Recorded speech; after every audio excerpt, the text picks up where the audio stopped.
ಏನು ಧನುರ್ಮಾಸದ ಪೂಜೆ ಇದೆ, ಆ ಪೂಜೆಯನ್ನು ಮಾಡುವುದರಿಂದ 1000 ವರ್ಷಗಳ ಕಾಲದಲ್ಲಿ ಪೂಜೆ ಮಾಡಿದರೆ ಏನು ಪುಣ್ಯವನ್ನು ಪಡಿತೇವೆಯೋ ಆ ಪುಣ್ಯವನ್ನು ಒಂದೇ ದಿವಸದಿಂದ ಭಗವಂತ ಕೊಡ್ತಾನೆ.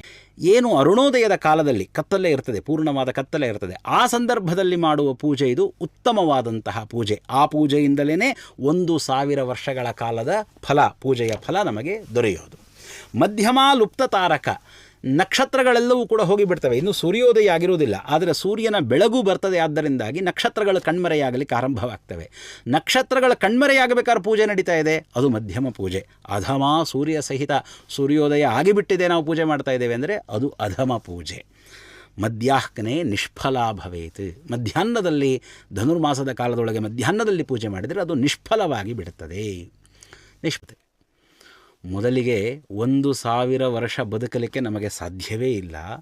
ಬದುಕಿದರೂ ನಿರಂತರವಾಗಿ 1000 ವರ್ಷಗಳ ಕಾಲದ ಪೂಜೆಯನ್ನು ಮಾಡಲಿಕ್ಕೆ ಸಾಧ್ಯವಿಲ್ಲ.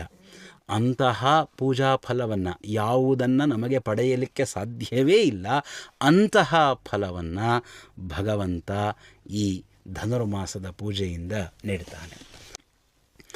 ಧನುರ್ಮಾಸದಲ್ಲಿ ಭಗವಂತನಿಗೆ ವಿಶೇಷವಾಗಿ ಸಮರ್ಪಣೆ ಮಾಡಬೇಕಾದಂತಹ ಪದಾರ್ಥ ಹುಗ್ಗಿ. ಅಕ್ಕಿಯ 2 ಪಟ್ಟು ಹೆಸರುಬೇಳೆ, 1 ಪಾವ್ ಅಕ್ಕಿ ಹಾಕಿದ್ದೇವೆ ಅಂದರೆ 2 ಪಟ್ಟು ಹೆಸರುಬೇಳೆ ಹಾಕಬೇಕು.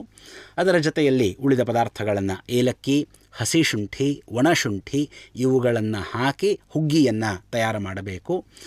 ಅದರ ಜೊತೆಯೊಳಗಡೆಗೆ ಗೊಜ್ಜು, ಹುಗ್ಗಿಗಾಗಿ ಅದರ ಜೊತೆಯಲ್ಲಿ ಬಳಸಲ್ಪಡುವಂತಹ ವ್ಯಂಜನವಾಗಿ ಬಳಸಲ್ಪಡುವ ಏನು ಗೊಜ್ಜಿರ್ತದೆ ಅದಕ್ಕೆ ಬೆಲ್ಲವನ್ನು ಹಾಕಬೇಕು ವಿಶೇಷವಾಗಿ.